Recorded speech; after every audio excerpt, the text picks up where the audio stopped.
Thanks for tuning in to Proline TV, the Ourlads Football Network, as we talk 2026 NFL offseason.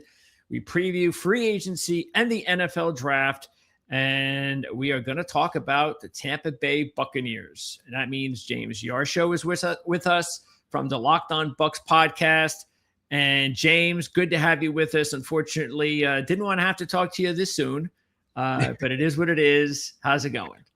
Oh, it's going well. Yeah, it's a little earlier than it has been over the course of the last 5 years talking about the Buccaneers offseason. But, you know, that's what happens when you lose 7 out of your last 9, when you go from being in the conversation among Super Bowl favorites to missing the playoffs, because of your former offensive coordinator winning the division with his new team. So, it definitely is going to make for an interesting offseason. I'll say that. Do you think most Tampa Bay fans were rooting for Carolina? No, Okay. no. I think that in their heart of hearts, they wanted the Bucs to win, but I think a lot of them were so discouraged and disheveled on how that season finished that they weren't going to be upset if Carolina won that last game. I mean, they weren't upset when Atlanta won the next day and clinched the division for the Panthers. I think they were upset that Todd Bowles ended up being retained. But, I understand it, but I don't understand it. Like, I really see both sides of that argument. Well, okay. Then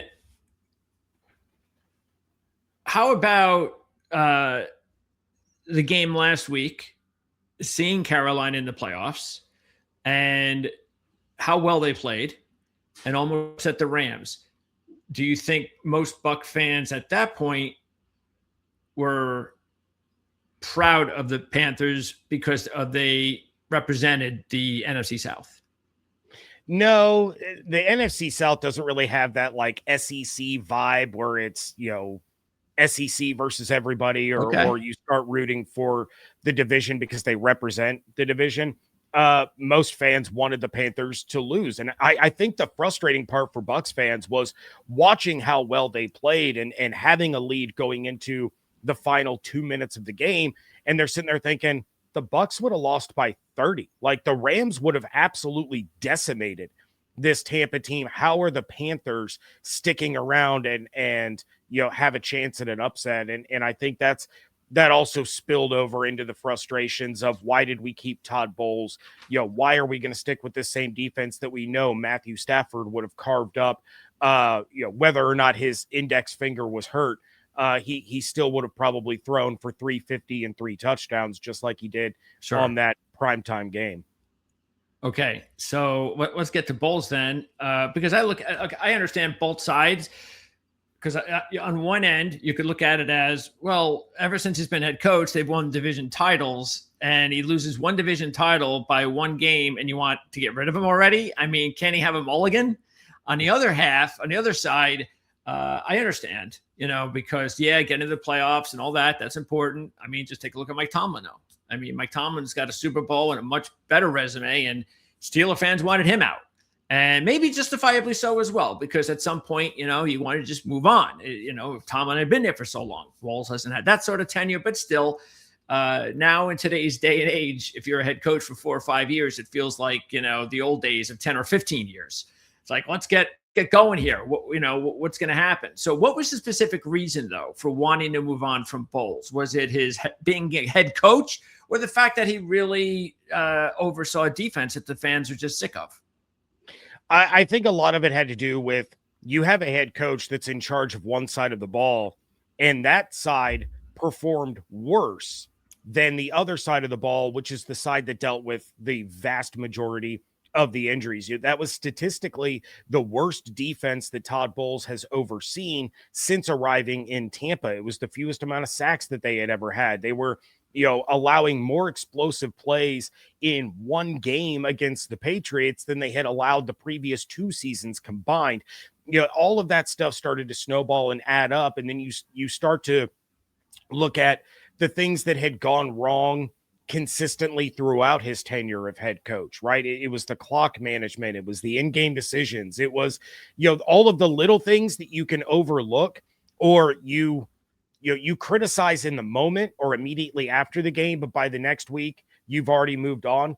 You couldn't move on from the performance of the defense this year because it just continued to get worse and worse by the week. And one of the points that I made on Locked On Bucks was, I understand that Todd Bowles has won the division every year that he's been head coach up until now, but he also has 50% of his seasons where the Bucks finished below 500.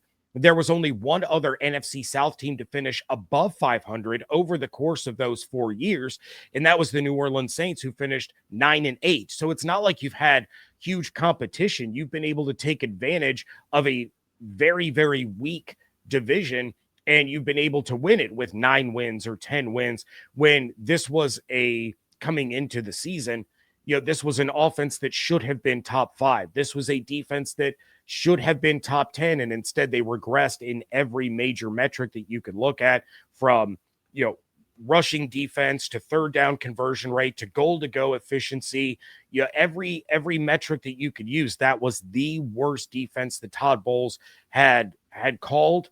And I think fans were kind of fed up. You have a franchise that fired Tony Dungy for far less than what you saw out of Todd Bowles. And I can't think of another head coach to lose 7 out of 9 games down the stretch of a season when you were talked about among the favorites for the Super Bowl, and then was able to keep his job at the end of the year. Do you attribute the collapse more so just based on the defense, or was there more going on? The offense definitely has their fair share of the blame. Baker Mayfield did not play well. He was playing through a lot of injuries. He was on the injury report. I think it was 13 weeks with 8 different injuries. So he was playing through a lot. He was not himself. You had Emeka Egbuka, who was, easily the rookie of the year up until the bye week. You get on the other side of the bye week, and now all of a sudden he leads the NFL in uncatchable targets, whereas Mike Evans was getting catchable targets. Chris Godwin, Jalen McMillan, after being out for as long as he was getting catchable targets. It seemed like Baker just could not figure out how to throw the ball to Emeka Egbuka anymore, and that was certainly frustrating. You had 9 different offensive line combinations throughout the season. That's not going to go very well in terms of continuity, in terms of protection. So, the offense is certainly to blame in some of these situations, but you have a Thursday night collapse against the Atlanta Falcons where you're up by multiple scores and the defense just implodes on themselves. You had situations where the defense needed to get one stop, and they couldn't figure out how to do it. And while there were solid individual performances, the defense as a whole just wasn't working. It just seemed like Todd Bowles was figured out, and teams were able to attack their weaknesses with ease. And a lot of those weaknesses came in the middle of the field, whether it was tight ends being able to get open, if it was running backs out of the backfield that were able to get 10, 15, 20 yards after catch on any given play. So, the offense certainly isn't blameless. That's why Josh Grizzard ends up getting fired. But I think that was also the frustration of, okay, Grizzard has more reasons why he should have struggled compared to somebody who has been in this league and has run as many successful defenses as Todd Bowles. And Todd Bowles is the one that got to stay. Yeah, when we talked before the season, just before, one of the things that was a glaring weakness, at least it looked like on paper, was the pass rush. And not that got any better, but we mentioned some of those injuries. So do you think then, because I'm trying to look at it both sides, I'm trying to look at personnel, and can you see that? Tell me whether I'm right or wrong. Was the personnel similar to the personnel from the past few years where the defense had been better? Or, there was a personnel issue this year on top of maybe some of the other problems that you brought up on the defensive side. Where do you put the blame more on, the scheme or personnel?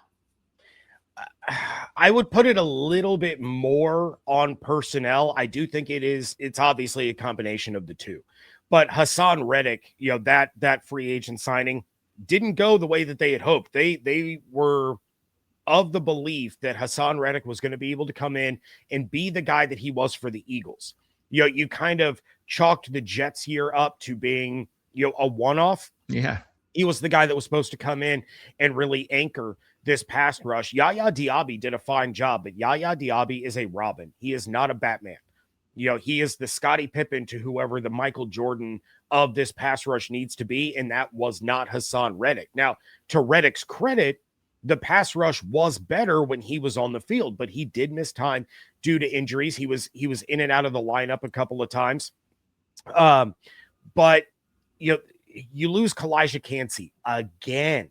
And you lost him in week 2 to a torn pec.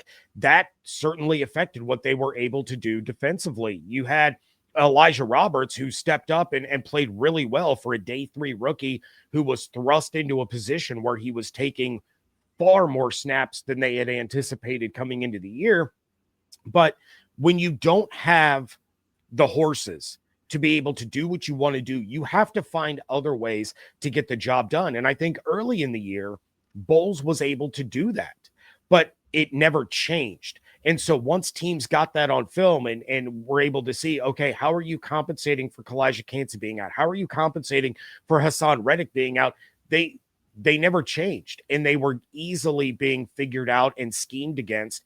And there were no adjustments over the course of that period. And I realized the defense is the defense, but the best coordinators and the best head coaches are able to figure out ways to overcome these injuries. And I mean, look at the San Francisco 49ers. That's a perfect example. They have just as many, if not more, injuries to their team that the Bucs dealt with, and they are still competing in the playoffs. And that's a team that the Buccaneers beat when they were good in the first half of the season. So, I think that's also where the frustration lies with the organization, with the ownership deciding to keep Todd Bowles, because you look around the league and other teams were able to do it and the Bucs were not. Do you think over the course of his history as a head coach there that did you notice going into the season, at least, that he had improved as a leader, as a head coach, that you could believe that the Bucs could win a Super Bowl with him at the helm? What was that feeling then, and how much did it change over the course of the season? Yeah, I did have a belief in Todd Bowles to be able to lead this team, because you had seen the growth, right? You had seen him go from 8 wins to 9 wins to 10 wins. You had seen the offense get better, despite the fact that they were having to find a new offensive coordinator every single year. So there was that belief that this team is heading in the right direction under Todd Bowles. The problem then became that second half of the season where they were losing all these games and there was no adjusting. And you had Todd Bowles basically blaming the players for all of this, saying that, in a roundabout way, going, it's not me, it's not my scheme, they have to do what I tell them to do. And that just wasn't the case. You have to be able to put your players in the best position to succeed, and they just were not doing that on a week-to-week basis. And I realized that you can't bat 1,000 when you have to find a new offensive coordinator every year. Bowles hit a home run with Dave Canales. He hit a home run with Liam Cohen. He struck out with Josh Grizzard. And again, that's not totally on Grizz. It might have been a little too much, a little too fast for him. It was, again, the injuries that he was dealing with and missing a lot of pieces. But as they got healthier, the offense got worse. And I think that's really what was the final nail in Grizz's coffin this offseason. So I don't think I have the belief that Todd Bowles could be the person to lead this team to a Super Bowl anymore. That can obviously change, based on who they get in the offseason. If he gets some of the pieces that I think are lacking on the defensive side of the ball, then it starts to look a little bit more like the personnel that they had in 2020, 2021 on defense. I might be able to be convinced to change my tune. Yeah, that offense, I tell you, that was the mystifying deal. Was, okay, almost everybody's back, and that should be good enough.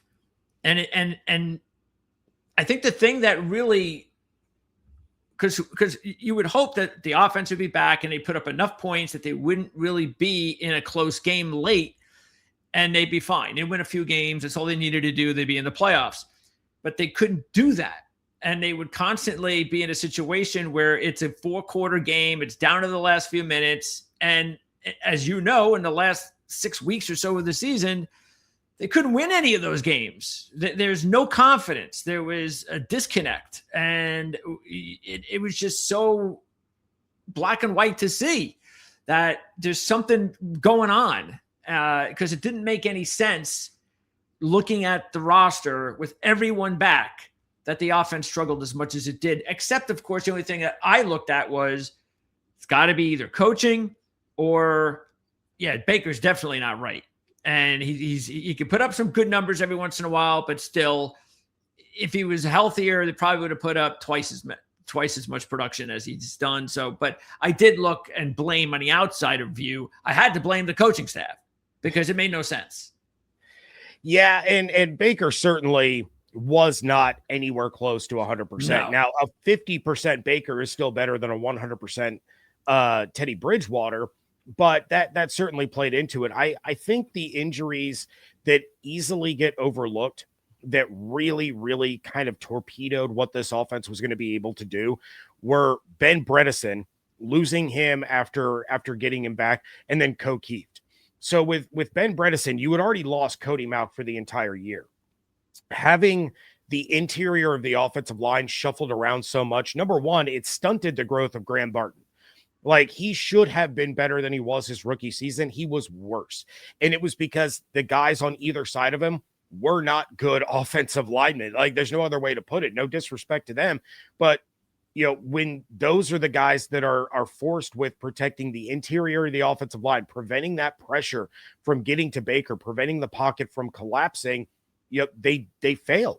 And so Baker's internal clock gets sped up because he doesn't trust his interior offensive line. And you could overcome Mauch a little bit as long as you had Bredeson there. As soon as you lost Bredeson, now you're having practice squad guys as starting offensive linemen, and it was just never going to work. And then Keeft, the role that he plays as a tight end, he's blocking. I think he has less than 5 targets in his career because he is a blocking tight end. Yeah. He's essentially a hybrid tight end fullback, and he's the guy that can clear these lanes and spring Bucky for big gains, spring Rashad for big gains. And losing him was a devastating blow that they didn't have a guy on the roster that could replicate that. I love Cade Otton. I love Payne Durham and Devin Culp, but none of those guys are the blockers that Keeft is, especially not in the situations where they're asking him to block and how they're asking him to block. So you lose a key component like Keeft, and it really does affect what you're able to do offensively. So those things piled on top of one another. Tristan Wirfs missing the beginning of the year, coming back, and then missing time again with the turf toe, and I think he missed a game with a knee injury. You're losing all of these guys who together last year were a top 5 offensive line in the NFL. That was a big talking point that we discussed on this show. They were one of, I believe, 2 offensive lines in the entire NFL that were coming back intact from the 2024 season, and that was supposed to be huge. Instead, everybody keeps getting hurt, and you're having to piecemeal this thing together, and it just simply affected what Josh Grizzard was able to do offensively, how Baker was able to perform, and kind of destroyed everything. Okay, let's stick with the offense as far as you mentioned Grizzard, so he's out. And look, I think I even mentioned this when we were talking about college football with the Ohio job. And it does seem like that third replacement is always the toughest, because anytime you get really fortunate with the first 2, whether it be like I was mentioning on another show, how Ohio was able to go from Solich, and then you're able to keep the winning going, and then you get to the third coach. I don't think that's going to work, because it can't keep working like that. That's not how it's not that easy. And that's what happened with the Bucs, is that it just caught up to them. 2 home run hires at that position of coaches, head coaches coaching in the playoffs this season. You just don't get a third one. It just doesn't work that way. And I'm not even sure how easy it's to be to just go and get 3 out of 4, but at least there's a better percentage that'll work. So what's the word right now as far as are you hearing anything at all? Is it way too early? Is there a particular type of coach out there that you think the team needs? What have you heard? So I do think it's a little too early to try to predict who the offensive coordinator is going to be. Todd Monken is interviewing in the building on Wednesday for that vacancy. I still think they're going to schedule something with Mike McDaniel, who is, of course, a brilliant young offensive mind. He's also getting attention for a head coaching job, so you're not really sure which direction he is going to go in. The Bucs do have other interviews scheduled throughout the week, so it would seem unlikely that Todd Monken would get hired, even though he is in the building. And that's a guy that was the offensive coordinator and wide receivers coach for the Bucs during Dirk Cutter's era. Now, he was the offensive coordinator running Dirk Cutter's offense, but he's been in the building before. He was interviewed, in the process when the Bucs hired Dave Canales. Todd Monken was in the mix. He chose to go to Baltimore. The Bucs end up hiring Dave Canales, and you can point to the fact that during that interview cycle, Todd Monken had an option because the Bucs, did want him. They were incredibly interested in bringing him in. Well, you're now in the post-Brady era. You are trying to get out from all of the void years of all these contracts. So you're strapped for cash, and you didn't really know which Baker Mayfield the Bucs had signed. And he was in a quarterback competition with Kyle Trask. And Monken's looking at the Ravens where he's going, well, I can have an MVP at quarterback. That's obviously the choice that I should probably make. Now, he knows what kind of quarterback Baker Mayfield can be. He's seen what Baker's been able to do the last couple of years. And it's probably a more attractive opening. You're also looking at the fact of you have a defensive-minded head coach. He's going to leave you alone. You are the head coach of the offense. Yeah. He's not going to meddle. He's not going to get in the way. And I think that's going to be really intriguing for a lot of these offensive coordinator searches. I do think that they're going to shy away from kind of the Dave Canales level of offensive coordinator and look more for somebody that has experience calling plays. So Dave Canales, no experience. He worked out. Josh Grizzard, no experience. He didn't.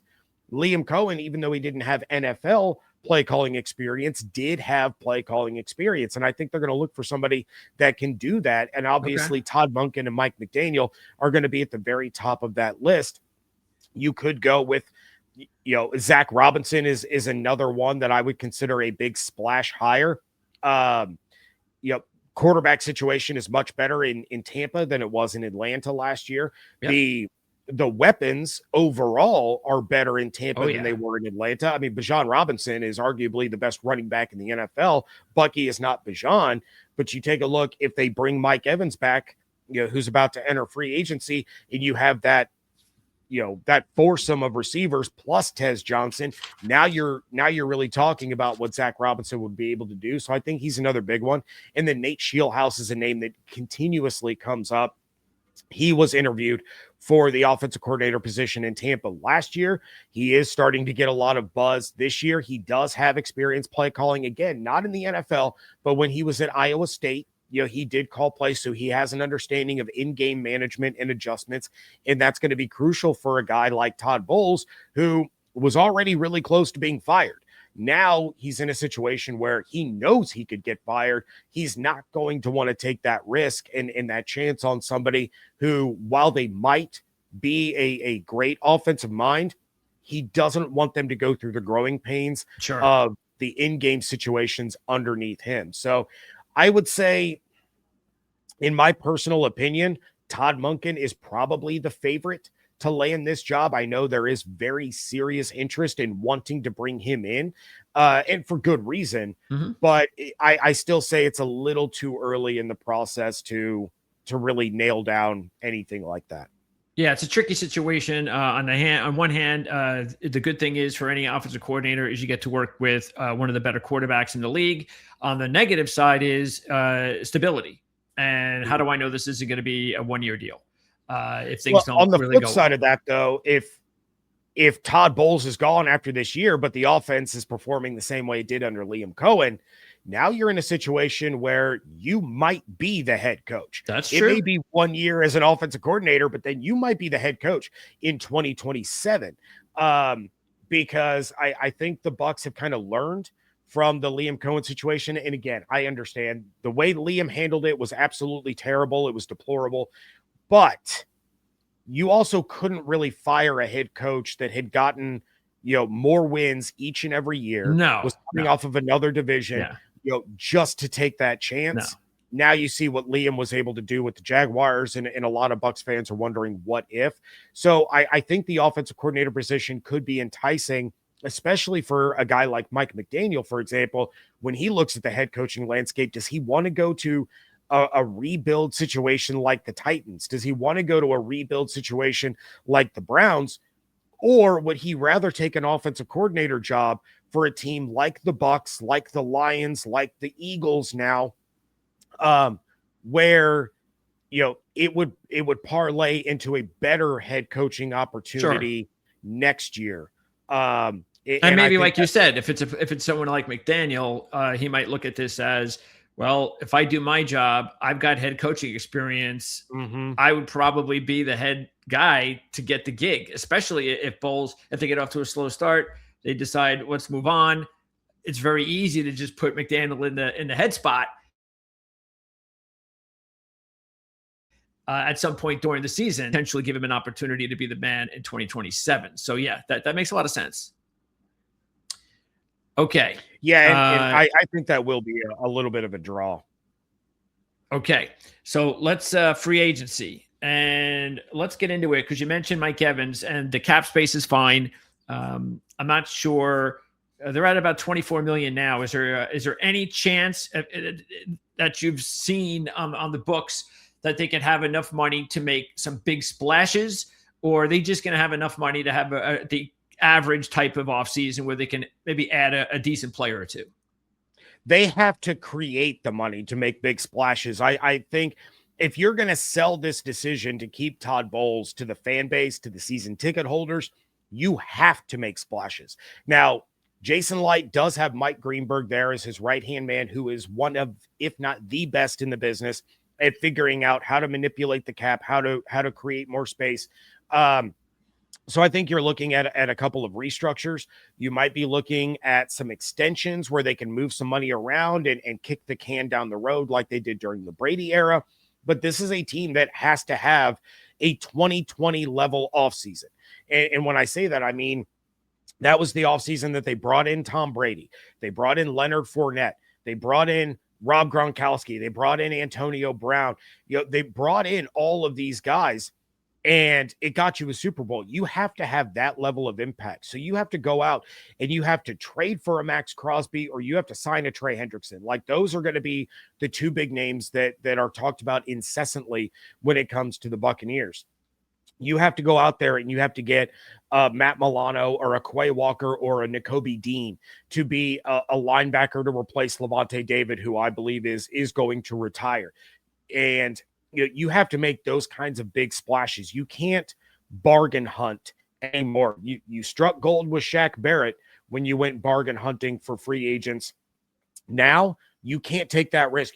You can't play the Hassan Reddick game again this year. You have to have an alpha edge rusher. So when you're taking a look at these free agents, there's plenty of them for the Bucs that are going to be allowed to walk. I think Mike Evans is in a situation here where the Bucs are going to tell him, if you want to play, you come back. We'll figure out the money. We'll make it work. I don't think that Mike Evans is going to change teams in order to continue playing. I think the biggest opportunity for him to do that would have been when he was a free agent a couple years ago. Houston was interested. The Rams were interested. The Chiefs were interested, and he opted to stay in Tampa. I think it's going to be a Levante David situation where, as Mike wants to play, he'll just continue to sign deals with the Buccaneers. But beyond that, there aren't a whole lot of guys that you can sit there and say, we have to bring this guy back. I think a lot of these guys are replaceable. whether that's in the draft or in free agency, because you're talking about primarily role players. You have a couple of starters mixed in there, but this is Mike Greenberg's time to shine. You have to create, another 20 to $40 million in cap space here with restructures, extensions, and some of these void years added on. Are there any players that are still on the roster, contract, all that you think can be cut? Not just restructured, but actually let go? I don't really see any right now. Jamel Dean was the big name that we talked about a couple of times on this show, that I felt was a cut candidate. And then he turns around and plays at an all pro level for most of the year, but he had restructured and taken less money in order to become a free agent this year. He might stick around, but I think the guys under contract, there really aren't any of them that I would say, you know what, you can cut bait with that guy and you can move on. Instead, I would look more to the extend and restructure, because there really aren't too many guys there because this team is loaded with talent. You have to maximize it, and there aren't any glaring weaknesses that are easily replaceable. All right, so you mentioned Dean, and do you think at his age, do you think that he's going to be able to command an amount that the Bucs won't want to match? Or do you think that both parties will probably come together at a mutual number? I think they can get it figured out if they want to. Now, Benjamin Morrison, the rookie out of Notre Dame, second round pick, he was in and out of the lineup. He had ups and downs, as most rookies do. But I do believe that they can look at him and say, look, he can be a starting outside corner for us. Yes. It could be him and Zion McCollum. Now, McCollum has to play a lot better. He took a massive step backwards compared to what he did in 2024. But I also know that Jamel Dean loves being in Tampa. He loves playing for this organization. He loves the community. He loves the fans. He might be willing to take a little bit less in order to stay, and then they can figure out how to work those three corners together, because you have your nickel in Jacob Parrish. So, it's going to be an interesting balancing act. Or would you rather allocate that kind of money to a linebacker, to an edge rusher, or maybe to a depth corner where you have your two starters in McCollum and Morrison, you have your nickel, and then you need to replace Kindle Vildor. You need to replace, Jamel Dean to an extent, but you've replaced him in the starting lineup. I think there's a path to him returning. I just don't know how high on the priority list it's going to be for the Bucs. Okay. Then on offense, you mentioned Evans, and we also have two others. So we've got Shad White, and Cade Otton. Now, Otton is the clear number one tight end. He's not at that elite level, but he seems to be one of these guys that is probably that next step level where, he's, again, from the outside perspective, he looks like he's a solid player in the league at that position. So do you think there's mutual interest there to return? And as far as White, with Tucker most likely coming back, being restricted at all, I got to believe that there's teams out there with running back issues that are going to go after someone like Rachaad White. Rashad's gone. Yeah, I can't imagine even. Yeah, I can't even imagine Rashad would be happy here anyway, because he's got the talent to be a number one running back. Yeah, I've been saying since about September or October that Rachaad White it's going to be his last season in Tampa, and he's going to be a Washington Commander. That is. Why is that? Well, I think he sees a situation there, and all due respect to Ja'Cory Krosky-Merritt, he sees a situation there where he can be the RB1. Yeah. He can be the lead back. He'd still be part of a committee to an extent, but he would be the lead back. Not to mention he and Jane Daniels are like best friends. So, and guys love to play for Dan Quinn. He is very much a player's coach. I think that is the obvious landing spot for Rashad. I'm sure other teams will get in the mix. Washington, he's not going to play there for free. The money has to work out. But I would say that is the most likely landing spot. Outside of that, plenty of other teams in the league would want a running back like Rashad. I just don't think that he will return to Tampa. Sure. Cade? As far as Cade Otton is concerned, I think it's probably about a 65-70% chance that he returns. The Bucs might look, depending on who the offensive coordinator is, of course, but they might look to see if they can land a big splash tight end on the open market. If you hire Zach Robinson and he has the opportunity to bring Kyle Pitts into this offense to add to Evans and Godwin and Mech and J-Mac, now you're really going to be on fire offensively. But Baker loves Cade Otton. Otton loves playing for this organization. He and Baker have a great connection. He's trusted in, major situations, third downs, goal to go situations. There is a connection and a chemistry there between the two of them. I think Baker's probably going to say, look, I want my guy back. So I could see, a 2-3 year deal for Cade Otton. But I'm sure Cade would also understand that they're also going to continue to look to upgrade that position, whether that's in free agency or the draft. But I would say that it's again, offensive coordinator will play a big part in it. If the offensive coordinator is Todd Monken, Isaiah Likely is going to be a free agent. He might want to bring Likely in, who could, he shined in that offense already. He was just kind of stuck doing a split time with Mark Andrews. So more than likely Cade Otton is back, but I'll be a little more convinced depending on who they hire to run the offense. And as far as before we move on, again, do you think that we got who else? Deion Jones, Vildor, Hall, Gaines, any of those players worth bringing back? I think they'll try to bring back Logan Hall. He has improved. Slow going for sure, but he has improved. He has made some impact plays. Greg Gaines is another guy that they love having in that rotation. So they might try to find some common ground there and bring him back again on a 1-year deal. I don't think anyone, is going to be devastated if either of those players walk. If Logan Hall walks, it hurts the team a little bit more than if Greg Gaines does, but you're already looking for defensive line help anyway. So, you're already looking to upgrade that position group. I could see one, if not both of them walking, just because the Bucs want to go in a different direction to try to revamp this pass rush altogether. Okay. Now, are there any developing players on the team? But because we're going to get into the final part of this interview here is going to be maybe the most important. That's offseason team needs. Are there any players on this team who were either younger players who were either injured or they were part of last year's draft that will be a bigger part of the team in the next year or two that the outside fan may not be aware of? I think a forgotten man is David Walker. He was the 4th round pick, edge rusher, tore his ACL during training camp. He missed the entire season. He is obviously going to have a role on this team.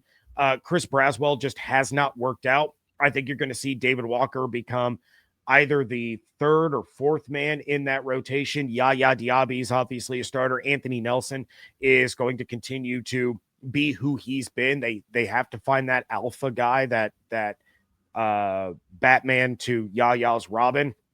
But David Walker is a guy that is certainly going to make an impact on this team. He was one of the best edge rushers in college football in 2024. That's why the Bucs took a chance on him.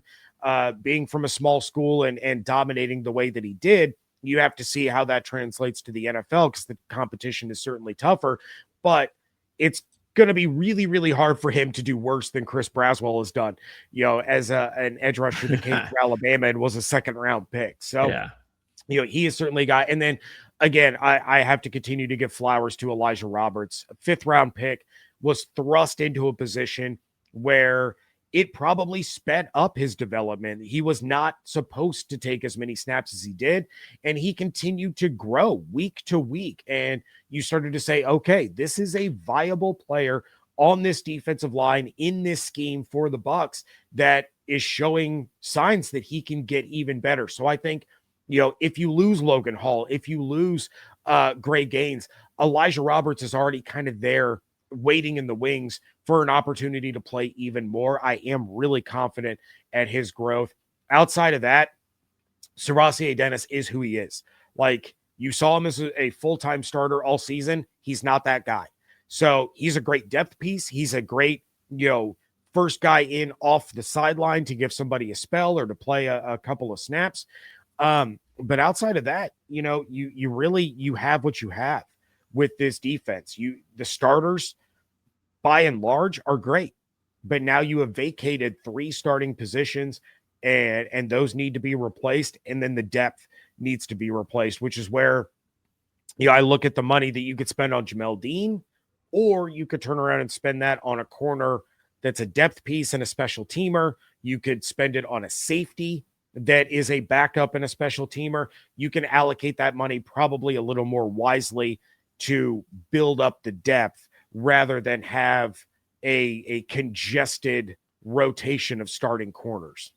So this would definitely, at least, and again, you can never judge a draft this early, but it looks like it's going to wind up being a really good draft class, the 25 draft class, with Ibuka. I mean, Tej Johnson getting an opportunity to play early on. You mentioned Roberts and Walker. You also mentioned Morrison and Parrish. So really nothing to be critical at all regarding any of those players at this point.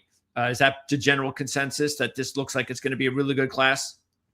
Yeah, of course. In Bucs fans' minds, hindsight is always 2020. Now they're back to being angry that the Bucs used a first-round pick on a wide receiver when the pass rush was so bad, the linebacker play wasn't good. But they forget what happened early in the season when all the receivers were down, right? Yeah, that's the argument I always make. Is this team was talked about as one of the top Super Bowl contenders. They were number 1 in the power rankings. Baker was getting MVP love, and it was because of Emeka Ibuka. So if it wasn't for him, now you're in a situation where the season was even worse. Maybe that's what Bucs fans would have preferred, because that gets you into the top 10, and maybe you can get, an edge rusher there in the top 10 of the draft. Instead, you're not probably going to get a game changer at that position, which is why you have to look out on the open market. But I think looking back, 3, 4, 5 years from now, we're going to look at 2025 as being one of Jason Light's better draft classes. Any of these undrafted kids going to make an impact? You got you got 3 guys on offense and 2 on defense. Not any more of an impact than they've already made. Okay. Those are typically your depth guys. I mean, Jason has been really, really good at finding undrafted talent. Sean Tucker was undrafted, but I think his role is what it is. He's not all of a sudden going to take over the Rachaad White role. So you're going to look to replace that, when Rachaad leaves in free agency. But beyond that, I think you're happy with the development, but these guys aren't going to come and take any starting jobs anytime soon. Are the kickers set? Yeah. Okay. Everybody's happy with the kicking game. Got it. Yeah, just not the special teams coordinator who got fired. Okay. So that's another position of so overall the unit, the coverage unit, not so good, but the 2 kickers, fine. Yeah, 100%. Okay. All right, now let's get to team needs, and I've already got 2 just by speaking with you here. It's obvious that the number 1 need is going to be edge rusher. Is that correct? 100%. Yeah, you've got to find that guy. You have to find the Shaq Barrett that you had when Bowles was running one of the best defenses in the league. Like that's the player that you need, and it's going to take a lot of money. It might take some draft capital if you're going after Max Crosby, but I think one of the partial owners there in Vegas, as well as their GM, are pretty tight with the Buccaneers organization. Tom Brady and John Spytek, they're pretty familiar with Jason Light, and I think if Crosby is on the move, that's those relationships and that trust that you have are so important when it comes to these trade negotiations. If Jason calls John Spytek, I think he's going to listen. I think they're going to be able to figure something out. Outside of that, yeah, I mean, Trey Hendrickson, he's the big free agent that you could go after. It's a risk because he does have a pretty consistent injury history, but and he's already 32. Yeah, it's not going to be a long-term solution, but Todd Bowles isn't looking for long-term. True. This window for the Bucs is not going to stay open forever. You need 2 to 3 years out of Trey Hendrickson, and you can get that pretty easily. There are some options out there, but if you're talking about elite level edge rushers, they don't come around very often. No, they do not. You got to draft them. And so, yeah, I mean, who knows? I mean, there might be a few, but the Chargers have enough money that they seem to have found a kid that didn't work out in Baltimore, the kid Owe, who looked really good. Maybe one of the, was one of the players that actually looked good in the Chargers Patriots playoff game. But for the most part, unless you find a young guy like that and develop them, maybe they just haven't hit it for whatever reason. Like in Baltimore, sometimes that happens. You go to somewhere else and everything clicks. Yeah, they're just not available. Look at the ages here. They're all basically the top guys are all in their 30s or have injury histories, and that's just not gonna work out for the long term. So that's why it does make sense if the Bucs go with an edge rusher in the draft. Okay, so I'm not saying it's going to be the number 2 need, but it does look like at some point the Bucs are going to have to concern themselves with some inside linebackers. They need 2. Like that. True. That is the number 2 need, and you need 2 of them. Okay. As I said, I think Lavonte David is done. I think he's going to retire. You could visibly see that he didn't just lose 1 step. He lost almost 2 steps from 2024 to 2025. I think it's poetic that he finished his career with the Buccaneers tied with Derek Brooks for the most tackles in franchise history. Wow. That tells you the kind of level of player that he was. That's crazy. And, he should be a Hall of Famer, 100%. He'll get the Ring of Honor. He should be a Hall of Famer. But you also saw that Servassier Dennis is not starting level quality. So not only do you have to replace a legend in Lavonte David, but now you also have to find the other guy to line up next to him, which is why I think drafting it at 15, you're probably drafting an inside linebacker. You're not going to have that elite top tier edge rusher come to you at 15. You could get the best off ball linebacker at 15. So If you go out and you spend on Nakobe Dean, if the Packers let Quay Walker, test free agency, you bring in one of those guys, and then you can turn around and you can draft Sonny Styles out of Ohio State. All of a sudden, your biggest weakness on this defense, which was the middle of the field, becomes a huge strength.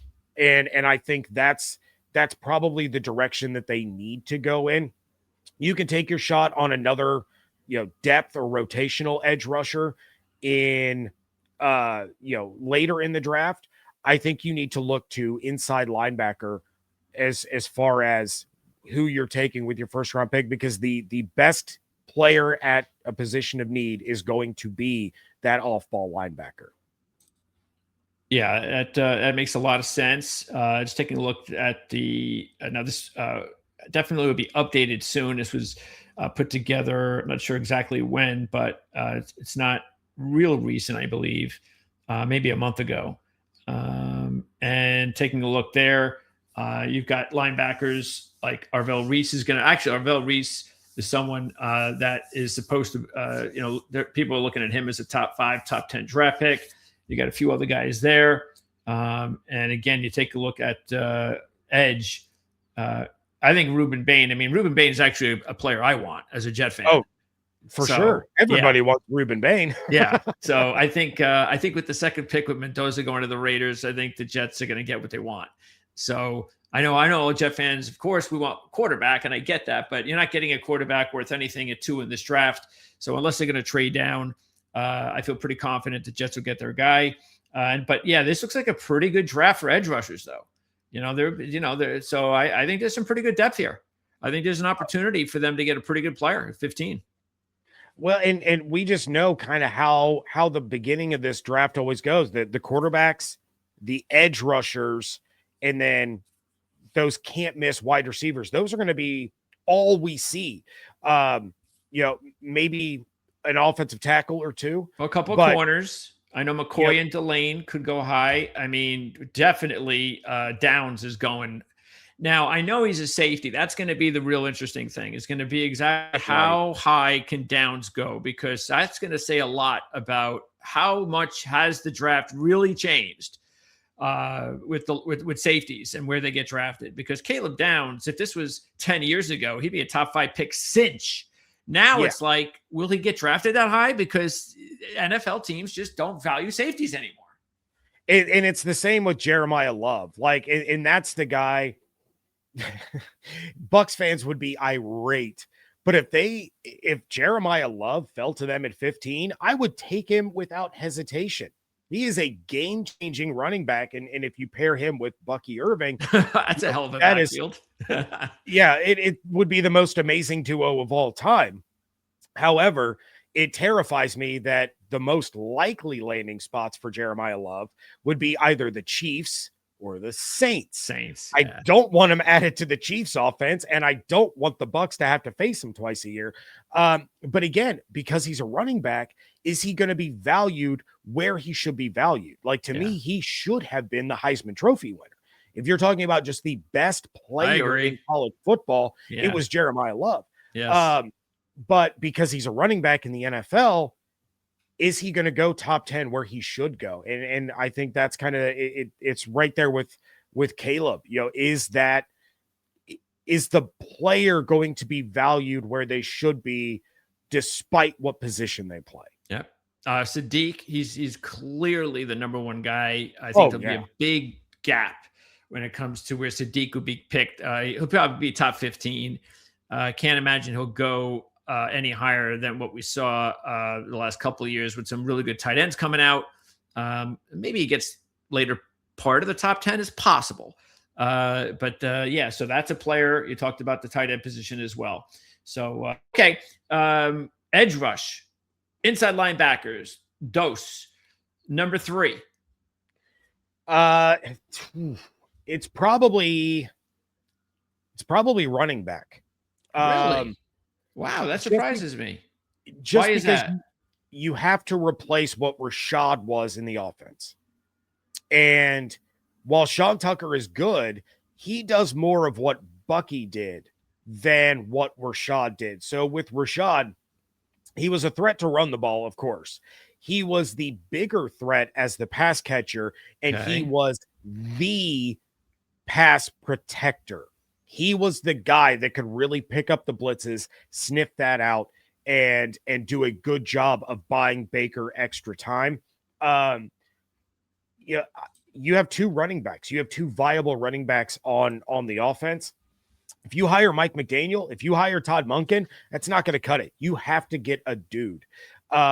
Because if you're going to utilize Bucky Irving the way he was utilized in 2025, that guy's not going to make it to a second contract. He will be beaten up and out of the league. He's too small to handle that. And I think if you asked him personally, he would agree that kind of workload is not sustainable for him to have the kind of career that he wants to have. So he's probably looking for the Bucs to bring in another running back.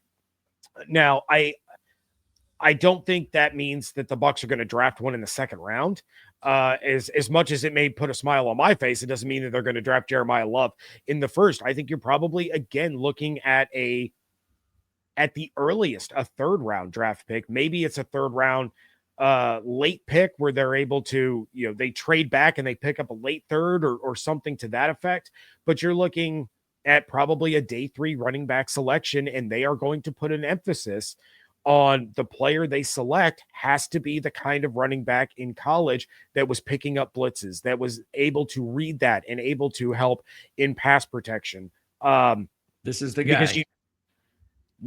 And he's absolutely outstanding. He's going to be a really good 3rd down receiver, blocker. he's perfect because he'll be a second, third round pick as well. I think he'd be a perfect option for what you're looking for. Yeah, and I think he might get drafted a little sooner than the Bucs would be willing to pull the trigger. But it's definitely a name that when I start diving into the draft needs on Locked On Bucs and I start breaking down a lot of these players, that's certainly a name that I'm going to bring up. And I really like Jadarian Price too. I love Notre Dame running backs, but I don't know if Price is the kind of back that the Bucs need. Exactly. So it's going to pain me to see him go somewhere else as well. But there are going to be some solid options for the Bucs. They're going to need a guy with a little bit more size than what Bucky has, and probably a little bit more speed than what Sean Tucker has. But pass blocking is going to be at the top of their list when they're looking for these guys. Need number 4. I'm going to go defensive line depth. So again, if you bring back Logan Hall, great. I think they should. I think they probably will. Then you have Vita, you have Kalijah Cansey. You need him to stay healthy. For the love of all things holy, Kalijah, can we get a full healthy season from you? And then you have Elijah Roberts, who stepped up in a big way. You still need more there. You're probably going to have to replace Gaines. Again, Gaines or Hall, maybe both. But you need somebody there that you can rotate in. I would say actually defensive line, interior offensive line depth are kind of mixed together. I realize they're very different positions, but you have to emphasize the depth and the rotation there along those offensive and defensive lines. Because what we saw, losing Robert Hainsey hurt the Bucs a lot. And I realized he felt he was worthy of starting. I agree. But you didn't replace him with anyone that was anywhere close to the caliber that he was. So I would put, defensive line depth, offensive line depth kind of tied there at the number 4 biggest need. Oh, okay. So line depth overall. Okay.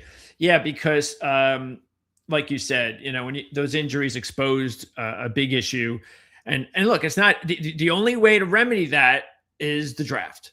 And what I mean by that is you can't go out in free agency and get a really good depth offensive lineman because they want to start, like you just mentioned, with Hainsey.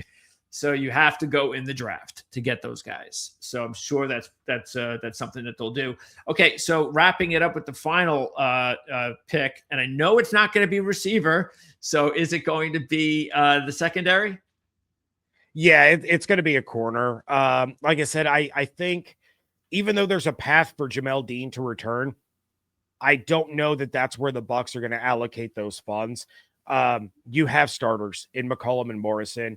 You're going to need depth. Kendall Vildor, he was okay on special teams, but we're also talking about one of the worst special teams units that there were in terms of coverage.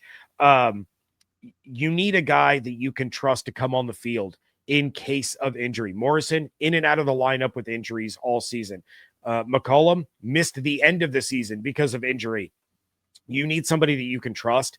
So you need to go out and find a solid corner that can come in off the bench, that can play special teams, that essentially is going to replace Kendall Vildor in that rotation and to a certain extent replace Jamel Dean. Again, just like inside or off-ball linebacker, you're probably looking for at least 2 corners this offseason. You could draft one, you could sign unless they sign Dean, then it's 1. And unless they sign Dean. If they bring back Jamel Dean, you're looking for 1. I'm not sure that that's going to be the direction that they decide to go in. I mean, again, credit to Jamel Dean. He balled out for this team. He was playing at an all-pro level up until the final couple weeks of the season. But you definitely need at least 1, probably 2 corners, because your special teams coordinator is going to want better gunners. And then Bowles is going to want somebody more reliable than Kendall Vildor going out there and taking meaningful snaps on the defensive side. Yeah. Matter of fact, just looking at this is a really good cornerback class. Even these top 10. So they're all. And I'll throw one out there that probably would have been in the top 10 had he not missed almost his entire year. It's Xavier Scott you can see my block eye back here, from Illinois. Yeah, he was getting first round buzz, ends up missing almost the entire season with injury. Very similar to what Benjamin Morrison went through. He was getting first round buzz, misses his final year at Notre Dame because of the hip injury. So that's another one that's going to be a first round talent that you're going to be able to get on day 2. He's going to make some noise in the NFL. He's very, very similar to Devin Witherspoon and how he played at Illinois and what he's been doing in Seattle. So that is a name to keep in mind. Okay, excellent. Great job as always, James. Matter of fact, I'm not the only one who believes so. Sean, thank you. Appreciate it. We try. And James is going to continue talking about the Bucs 5 days a week still, James? 5 days a week. 5 days a week on the Locked On Bucs podcast. We have links in the description of this video that you can check it out right now. I look forward to talking to James at some point. If something comes up before the draft, something important, we'll try to get James on for a few minutes to clarify, to update, whatever. If it's something really impactful, obviously you want to stay tuned and check out everything going on in the offseason, not just personnel-wise, but because, as we started off with, got to find out who the OC is going to be. So that's big news coming out real soon, a new special teams coach and all that. And then if we don't talk to James before the draft, we'll definitely talk to him after the draft and take a look back at how the offseason went for the Tampa Bay Buccaneers. So once again, James, I appreciate your time as always, and have a great couple of months if we don't talk. All right. Thanks so much. I always enjoy being on. All right. Thanks, James. That's James Yarcho. So again, 5 days a week, the Locked On Bucs podcast. And we are going to talk more Tampa Bay Bucs football this year before the season begins with James. I promise you that. More than likely, the hope is we'll get him on a couple more times after the draft and before the season begins, right around training camp and all that.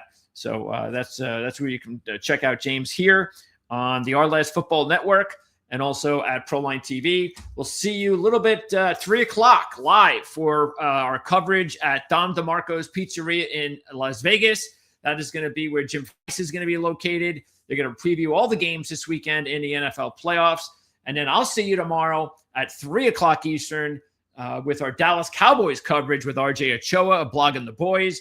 And before that, the Playbook ATS podcast at 1 o'clock with Mark Lawrence, Andy Isco, Jim Feist, and myself. We'll talk more about the NFL playoffs as well as college football and the national championship on Monday. So for James Yarcho, I am Greg DePalma. Thanks for tuning in here once again. We'll see you next time.